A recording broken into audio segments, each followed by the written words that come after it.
내 집 마련을 바라는 분들은 아무래도 조금 기다리시는 게 더 바람직하다라고 말씀드려도 될까요? 예. 기존 주택을 너무 무리해서 취득하실 필요는 없다고 생각하는데요. 반대로 청약과 같은 그런 분양가 상한제로 공급했던 그런 청약과 같은 경우에는 또 정부가 올해는 사전 청약도 많이 하거든요. 그래서 청약에는 평소보다는 관심을 많이 가지셨으면 좋겠고요. 미분양이 너무 많아지다 보니까 결국은 미분양을 없애야 그 시장이 돌아선다는 자신감을 우리나라 가게도 갖게 될 거지 않습니까? 그래서 결국 미분양 축소 정책을 엄청나게 쓸 수밖에 없는데, 그런 과정에서 분양가 할인이라던가 분양가 할인까지는 아니어도 다른 많은 그런 우대 대책들이 나온다면은 그런 거를 자기 소득이랑 잘 비교해서 너무 부담되지 않는 선에서 취득을 하시는 것도 좋은 방법이라고 생각을 해서 올해는 분양, 청약 이런 쪽에 가장 중점적으로 보시면 좋을 것 같고요. 그리고 자산이라는 게 물론 하반기에도 하락 요인이 존재하고, 그러니까 구조적 요인도 조금 있고 기술적인 요인도 있긴 하지만 이미 충분한 가격 조정을 거쳤다면은 그런 거가 다 반영됐다. 이것도 미국에서도 나온 얘기잖아요. 벌써 침체 왔다. 네. 네, 그런 것처럼 저희도 지수로 22% 정도 빠졌는데 뭐 어떤 실거래는 40% 정도 빠진 것도 있거든요.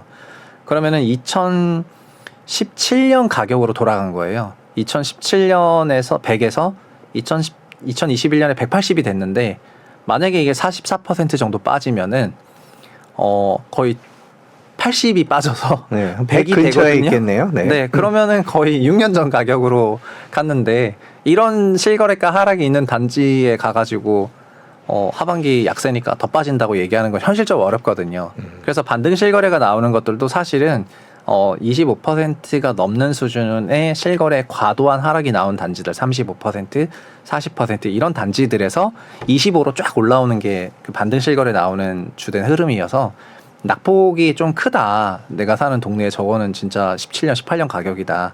이런 정도인데 내가 어느 정도 소득과 대출로 커버할 수 있다. 비싸게 사는 게 제일 큰 위험이지 뭐 싸게 사는 건 큰 위험은 아니니까 그런 거는 잘 판단하셔서 대응하시면 좋을 것 같습니다. 그럼 기준이 2017년 가격이다 이렇게 보는 것도 괜찮을까요? 17년 가격 정도 되면은 네. 저희가 지난 2017년부터 2023년까지 그 본인의 소득 성장이 없다고 한다면 실제 17년이 느꼈던 체감보다 더 싼 거예요. 네. 사실은 6년간 저희가 올라왔으니까요. 그래서 그 정도까지 가격까지 갔다면은 정말 너무나 싼 주택이라고 개인적으로 생각을 하고요. 지금 작년에 송도라든가 잠실이라든가 아니면 지방에서도 의왕이라든가 이런 지역에서 수도권 GTX 지역 등에서 상당한 하락이 있었는데, 그런 하락의 최대값이 거의 44%였거든요. 네. 그래서 그런 것들은 바로 벼락같이 반등을 했던 것 같고, 하락률이 낮으면 낮을수록, 그러니까 한 15% 빠질수록 12% 빠질수록 그냥 그 다음 거래가 따라가진 않는 거죠. 여전히 비싸다고 생각을 하니까. 그래서 가격에 대해서 어떤 특정 연도를 두고 판단하시면 그런 부분이 도움은 될 것 같습니다. 현재는 19년 이전으로 간다면은 조금 싸다고 이제 생각할 수 있을 것 같고요. 20년, 21년은 그냥 코로나 붐만 조금 있는 가격이니까 2020년 가격에서는 여전히 그때 좀 내가 느꼈을 때 비쌌던 것 같은데 라고 생각하시는 분들이 많아서 2019년 이전으로 간 것들은 금방금방 없어지고 그런 분위기인 것 같습니다. 많이 떨어진 곳은 더 떨어질 수 있다 이런 공포도 있을 것 같고요. 어떻게 보세요? 요즘은 아파트를 구매하시거나 거래하시는 패턴이 거의 주식 ETF 거래하듯이 거래를 하십니다. 네.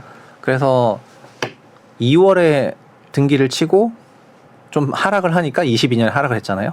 8월에 매도를 하고 단기 손실을 6개월 만에 확정을 짓고, 동탄을 갔더니 어떤 경우에는 7월에 매수를 하셨는데 9월에 매도를 하신 것을 보고, 그래서 주택이 가능한가요? 그게? 아니, 예. 그래서 제가 그렇게 짧은 건 처음 봤어요. 네. 2달 만에 바로 파셨더라고요. 그것도 손실 8천만 원 확정 짓고 거래를 하셨는데, 그래서 부동산이라는 것이 그 금융투자 상품과 다르게 거래 비용이 너무 많이 들어가고, 그리고 기본적으로는 2년 미만 거래에 대해서는 과거에 높은 양도세율을 높였던 것처럼 2년 이상의 보유를 전제하고 집을 사는 거잖아요. 그리고 사실 저희가 집을 산다는 게 4년 이상 거주할 것을 전제로 하고 집을 사는 네. 거거든요. 그래서 이제 너무 타이밍에 그 매몰돼 가지고 가장 좋은 타이밍에 뭐 나만 보는 그런 최고의 타이밍을 잘 찾아서 어떻게 막 이렇게 생각하시기보다는 결국에는 가격만 잘 고르면 되는 거여서 그런 가격 기준을 잘 잡는 게 조금 더 중요할 것 같습니다. 그래서 일부 지역에서는 공급이 많으니까 그 주택 가격이 초과 하락하는 지역이 나오는 게 사실이기는 한데 네. 그 반대로 미분양이 많고 주택 가격의 초과 하락이 나타났던 그런 지역에서조차도 또 2, 3년 지나가면은 주택 공급이 없는 시기가 또 도래하면서 다시 자연스럽게 시장 가격으로 회귀하게 되거든요.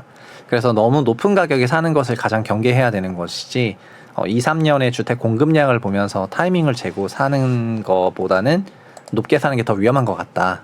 그래서 가격 기준을 잘 세팅하는 것이 더 좋은 판단이 아닌가 싶습니다. 한국경제연구원에서 올해 전국 집값이 3.3% 하락할 것으로 전망하고 내년엔 2.5% 반등하겠다. 이런 보고서가 나와서 오늘 화제가 됐었는데요. 이런 전망에 대해서는 어떻게 생각하세요?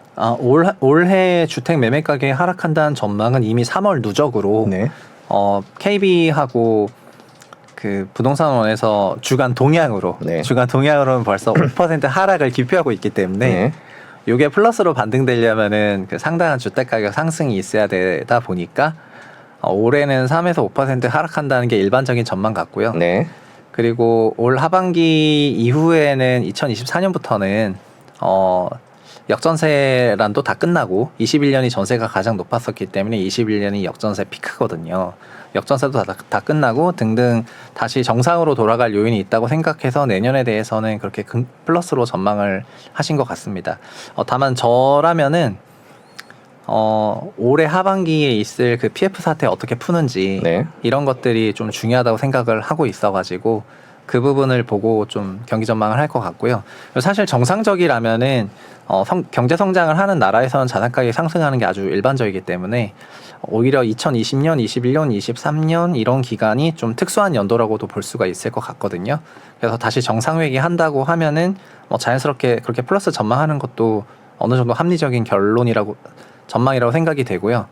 그러나 우리나라 가계는 저런 전망들이나 이런 거에도 불구하고 아까 말씀드렸던 것처럼 하반기에 빅이벤트 어떤 중요한 트리거 포인트들이 다 있다 보니까 그거를 확인하고 가려는 그런 심리가 있고 근거가 있어야 되잖아요. 그렇죠. 네, 그러니까 그런 것들을 확인하려고 갈 거고 그 확인이 되는 순간부터는 뭐 위든 수평이든 아래든 방향성 명확하게 잡아갈 것 같거든요. 그래서 역전세 관련해서 어떻게 처리가 되는지 그리고 우리나라 기준금리와 성장률 단에서 어떤 식으로 변화가 있을지 그리고 지금 좀 문제가 되고 있는 PF 리스크 이거를 진짜 어떻게 풀어나갈 건지 이런 거에 대해서 좀 방향성이 잡히기 시작하면은 그때 시장도 방향성 잡아갈 것 같다. 근데 현재 상황을 봤을 때는 현재 뭐 정부나 여러 가지 그 주체가 이 시장에 대한 대응이라든가 하는 거를 봤을 때는 좀 보수적으로 판단하는 게 아직은 합리적인 판단이 아닌가 이런 말씀입니다. 지금 월세 가격이 오르고 있기 때문에 그냥 구조적으로는 전세 가격이 바닥을 찍고 조금 올라갈 가능성이 높다고 생각을 하는데 현재 월세 가격이 올라가는 속도와 전세는 반대로 월세가 올라가는데도 불구하고 좀 많이 빠지는 것을 보면은 시장에서는 전세에 대한 극단적 비선호가 있어 보이고요. 그리고 월세에 대한 상당한 선호가 있는 것 같거든요. 순수 월세든 보증부 월세든요. 그래서 시장의 그 전월세 전환율 메커니즘이 조금 깨졌다라고 생각될 정도로 하고 있는데 그래서 전세는 빠질 것 같습니다. 계속 이런 추세가 이어질 것 같고요. 그리고 이런 전세를 거주하셨던 분들조차 우리나라에서의 전세는 월세 살다가 전세 살다가 좀 매매로 넘어가는 중간 전환적인 역할을 하는 경우가 많아서 이 전세를 사시던 분이 보증부 월세를 선택한다는 거는 2년 전에는 전세가 너무 비싸니까 그걸 못 올려가지고 보증부 월세였는데 현재는 일부러 보증부 월세를 선택하시면서 돈을 좀 쟁여놓는 느낌이거든요. 그래서 왜냐면 하반기에 빅 이벤트들이 있으니까 그래서 전세에 거주하시는 분들이 이런 의사 판단을 하기 위해서 좀 하다 보니까 전세가는 좀 빠질 것 같고요. 월세는 올라가는 그런 구간이 이어질 것 같은데요. 이런 기술적인 부분이 아니라면은 아마도 임차료는 2024년부터는 바닥 짚고 올라갈 것 같고요. 24년이면 내년이요? 네, 내년부터는요. 올해가 임차료가 가장 좀 낮은 그런 구간이 아니겠는가 이렇게 생각을 합니다. 마지막으로 2023년 부동산 집값 전망과 눈여겨봐야 될 것들을 좀 한번 쭉 정리를 해주시죠. 네, 2023년은 정말 여러 가지 그 고려해야 될 요인들이 매우 많아서 사실 상당히 머리가 아픈 그런 연도인 것 같습니다. 그리고 반대로 집이라는 거가 자산의 일부이기도 하지만 결국 주거 서비스를 이제 사용을 하는 거여 가지고요. 매매에 대해서 너무 복잡하게 생각하실 필요가 없이 저희가 한 달 사는 데는 월세를 내고 1년 사는 데는 연세를 내고 그리고 전세도 이론상으로는 20년 사는 가격을 전세라고 하거든요. 근데 임대차 계약을 2년 단위로 하기 때문에 이게 약간 미스매칭이어가지고 네. 전 임대차 계약이 전세는 20년 거주해야 된다 생각하는데 근데 매매는 영원히 거주하는 거잖아요. 그렇기 때문에 20년 거주하는 전세나 영원히 거주하는 매매나 너무 큰 갭이 벌어져 있으면은 그거는 매매 가격이 좀 비싸다고 볼 수 있어서 네.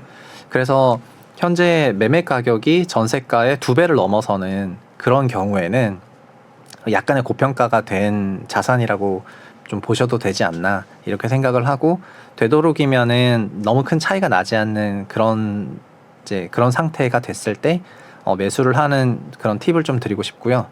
그리고 결국은 싸게 사라는 거죠. 싸게 사라는 거고 싸게 사기 위해서는 청약도 있고 낙폭과대 주택을 사는 것도 있고 동시에 싸게 사면서 본인의 소득과 대출을 감당하셔야 되다 보니까 그런 여러 특례론이 있는 부분이라든가 이런 금융 관련 제도들도 잘 활용하셨으면 좋겠고요.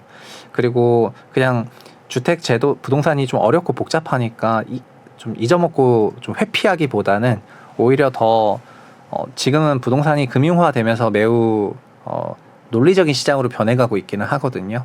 그래서 거시경제 뉴스를 챙겨보시는 것처럼 부동산 뉴스 잘 챙겨보시면서 좋은 타이밍, 좋은 가격 이런 거를 잘 고르셨으면 좋겠습니다.